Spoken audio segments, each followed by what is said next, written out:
isinusulong ang programang P20. 20 bigas, meron na.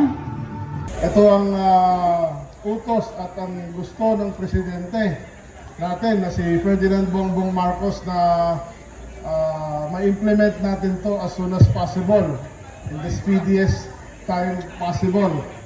Sa ngayon, I think tama ba, tama ba na 30 outlets ngayon na nagbebenta, 30 Kadiwa outlets ngayon na nagbebenta ng P20 rice or 20 peso rice at by June magiging 50 na outlets and we will expand as we go along, ano?